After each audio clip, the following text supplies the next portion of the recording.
તો જય શ્રી કૃષ્ણ, જય માતાજી, જય દ્વારકાધીશ ને હર હર મહાદેવ। તો આજે એક નવી રેસીપી લઈને આવી ગઈ છું, તો બધા મિત્રો વિડીયોમાં બન્યા રહેજો।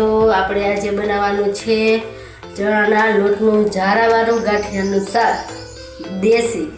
તો તમે વિડીયોમાં બન્યા રહેજો, હું કેમ બનાવું છું તો વિડીયો સ્કીપ ન કરતા, તો વિડીયોમાં બન્યા રહેજો। તો જો તમને વિડીયોમાં હે ને આપણે શું શું સામગ્રી જોઈ તો એ બતાવીશ, તો વિડીયોમાં બન્યા રહેજો। તો આ છે આપણે ચણાનો લોટ, આપણે એટલો એક લોટ આપણે આખો વાટકો ચણાનો છે।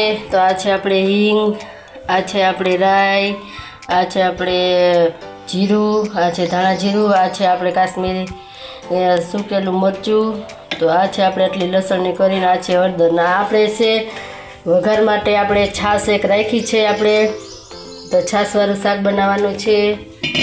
તો આ છે આપણે શાક માટે બનાવવાનું આપણે વાસણ, આ છે આપણે ધાણા ભાજીને આપણે થાળી લઈ લીધી છે। તો હવે આપણે ચણાનો લોટ છે ને આપણે આમાં બધો ઠલવી દઈશું, કે આપણે એટલો લોટ હોય ને એટલે આપણે 4 થી 5 જણાને આપણે ગાંઠિયાનું શાક બધાને થઈ જાય। તો હવે આપણે શાક માટે લોટ બાંધશું। તો આપણે જો અહીંયા આ એક આપણે મીઠું છે, નમક છે અને તેલ છે। તો હવે આપણે બધા મસાલામાં એડ કરશું। તો આપણે પહેલાં છે ને સ્વાદ પ્રમાણે આપણે મીઠું નાખશું,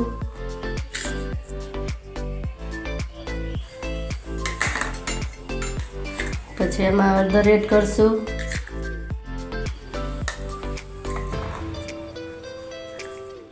પછી એમાં આપણે ચટણી સેજ નાખશું, એટલે બહુ મસ્ત મજા આવે છે। તીખા હોય ને સરસ તો બહુ મજા આવે। આપણે હિંગ પણ થોડીક નાખશું।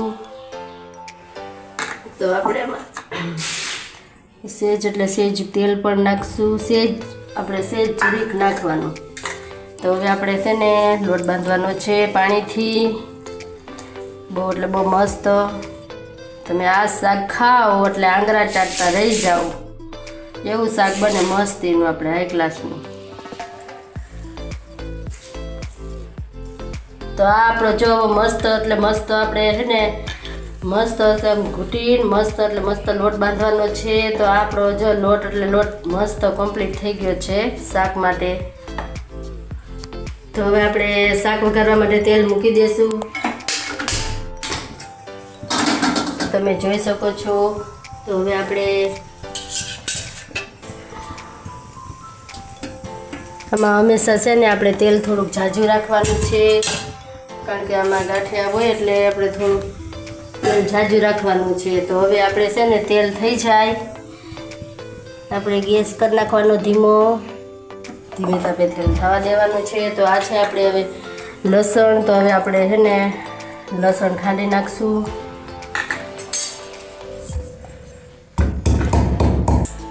તો હવે આપણે જેવું તીખું ખાતા હોય એ પ્રમાણે ચટણી નાખવાની છે। તો અમારા ઘરમાં વધારે તીખું ખાય તો એટલે અમે 4 ચમચી ચટણી નાખશું। અને હંમેશા આપણે ગાંઠિયાનું શાક છે ને તીખું હોય ને એમ સરસ લાગે, એટલે અમે તો સેજ ઝાઝું નાખીએ છીએ, 4-5 ચમચી તો જોઈ જાય આપણે।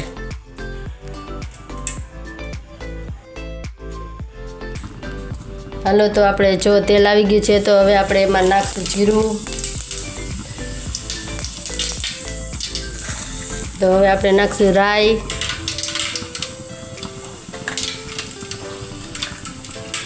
તો હવે આપણે નાખીશું વઘાણી,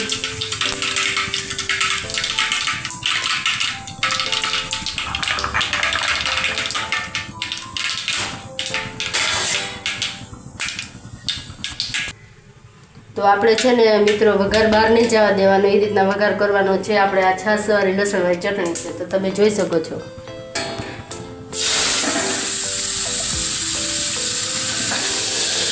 આવી રીતના વઘાર કરવાનો છે, તમે જોઈ શકો છો। તો હવે આપણે ગેસ ફાસ્ટ રાખવાનો છે, જો મસ્ત આપણે છાશવાળી લસણની ચટણી હવે ચાલુ કરવા દેવાની છે આપણે। આ શાક ખાઓ તો બહુ મજા આવી જાય। તો હવે આપણે આમાં છાશ બધી એડ કરી દઈશું।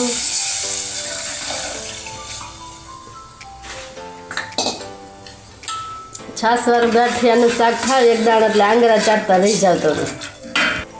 છાશ આપણે હે ને હાવ મોરી નહીં લેવાની, સેજ ખટુંબરી લેવાની એટલે શાક એટલી બહુ મસ્ત થાય. એક ગ્લાસ બધા બજારના ગાંઠિયા લઈને કરતા હોય પણ એ ન ભાવે આપણે. અમે તો જારા આપણે જો આ છે આપણો જારો, અમે જારાના હે ને હાથેથી પાડીશું. વિડીયોમાં બન્યા રહેજો તમે, પછી આ શાક ખાજો જો મજા આવે. તો હવે આને થોડુંક આપણે પાકવા દેશું, પછી આપણે આમાં ગાંઠિયા પાડવાનું ચાલુ કરશું. હવે છે જો આ અસલ રસો પાકી ગયો છે તો હવે આપણે પાડવાના છે ગાંઠિયા. તો તમે જોઈ શકો છો હું જારાના ગાંઠિયા પાડીશ. આપણે હે ને ગેસ ધીમો કરી નાખવાનો છે એટલે આપણે છે ને આપણે તેલમાં સેજ છે ને જારામાં તેલ આપણે ચોપડી દેવાનું છે એટલે ગાંઠિયા છે ને મસ્ત પડે. તો તમે જોઈ શકો છો, હું તમને બતાડીશ.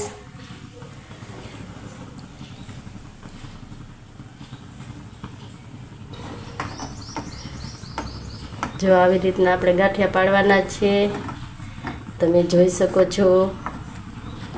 આ શાક ખાઓ એટલે તમે બીજી વાર વારંવાર ગાંઠિયાનું શાક ખાવાનું મન થાય તમે. જો આવી રીતના અસલ મસ્ત સેજ છે ને આપણે નરમ લોટ રાખવાનો, કઠણ નહીં રાખવાનું એટલે આપણે ગાંઠિયા ચડી જાય ને બહુ એટલે બહુ મસ્ત શાકે સરસ થાય. આપણે આવી રીતના ગાંઠિયા પાડવાના. આપણે તમે રોટલીની હારે ખાઈ શકો, બાજરાનો રોટલો હોય તો પણ ખાઈ શકો, પણ અમે હે ને રોટલી બનાવીએ, અમારા ઘરમાં બધા રોટલી ખાય. તો જો આપણા ગાંઠિયા શાક જો ચડવા દેવાનું છે. હવે આપણા મસ્ત એટલે મસ્ત ગાંઠિયા બની ગયા છે, તમે જોઈ શકો છો. જો કેવા મસ્ત બન્યા છે. તો હવે આપણે આને ધીમે તાપે હારી પર ચડવા દેશું. તો આ છે આપણે ગાંઠિયાનું ધીમે તાપે શાક સળે છે, તમે જોઈ શકો છો. જો મસ્ત એટલે મસ્ત આપણે ગાંઠિયાનું શાક ચડી રહ્યું છે. તો આપણે આ બાજુ મૂકી દીધી છે તાવડી, તમે જોઈ શકો છો. તો હવે આપણે બનાવવાની છે આ છે રોટલી. તો આપણે જોઈ શકો છો. તો આપણે ગાંઠિયાનું શાક જો આપણે ચડતું હતું તો ગાંઠિયાનું શાક આપણે મસ્ત એટલે મસ્ત ચડી ગયું છે, તમે જોઈ શકો છો. જો બની ગયું ને મસ્ત એટલે મસ્ત, જો કાંઈ ઘટે નહીં હો. જો અસલ છૂટા છૂટા ગાંઠિયા જો અસલ પડ્યા. તો હવે આપણે સર્વ કરશું, તમે જોઈ શકો છો. તો આપણે ગાંઠિયાનું શાક સર્વ કરશું. બહુ એટલે બહુ મસ્ત શાક બન્યું છે, તમે જોઈ શકો છો. તો આપણે ધાણાભાજી સેજ એડ કરવાનું ભૂલી ગયા હતા, તો આપણે ધાણાભાજી એડ કરી દઈ, પણ આમાં પણ નાખી દઈએ આપણે.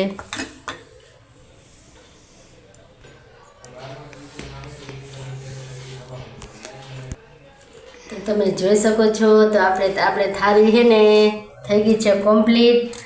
તો આ છે આપણે ગાંઠિયાનું મસ્ત દેશી જારાના ગાંઠિયાનું શાક.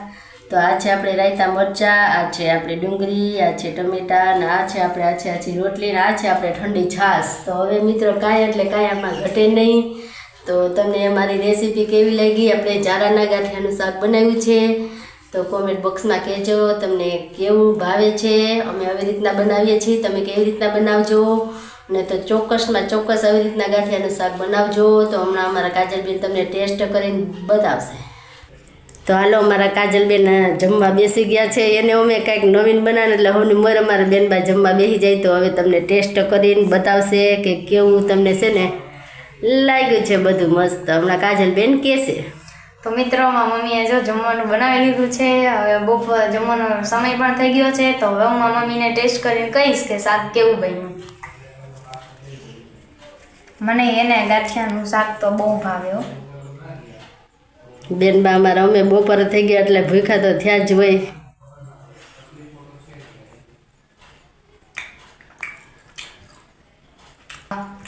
એવું શાક છે પણ બાકી કાંઈ એટલે કાંઈ ઘડે નહીં. બહારથી પણ બહુ મસ્ત બનાવ્યું શાક.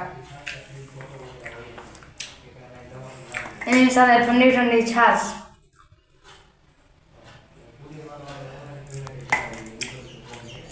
બહુ મસ્ત બન્યું શાક. શાકમાં કાંઈ ઘટે નહીં અને મને તો બહુ ભાવ્યું શાક. તમે કેવી રીતે બનાવો એ જરી કોમેન્ટમાં જરૂર જણાવજો. તો મિત્રો આ મારા મમ્મીએ ચણાના લોટના ઝારાનું શાક બનાવ્યું છે ગાંઠિયાનું. તો તમને વિડીયો પસંદ આવ્યો તો નવી ચેનલને સબસ્ક્રાઈબ કરજો, લાઈક કરજો અને મને આવી રીતે સપોર્ટ કરતા રહેજો. અને નેક્સ્ટ કોમેન્ટમાં મને જણાવજો કે હવે અમે કઈ નવી રેસીપી લઈને આવીએ. હું તમને આવા નવા વિડીયોમાં મળતી રહીશ. હું મળીશ તમને નેક્સ્ટ રેસીપીમાં. જય શ્રી કૃષ્ણ, જય માતાજી. તો મિત્રો તમે પણ ગાંઠિયાનું શાક બનાવજો અને ખાતા રહેજો. આવજો ને બાય બાય.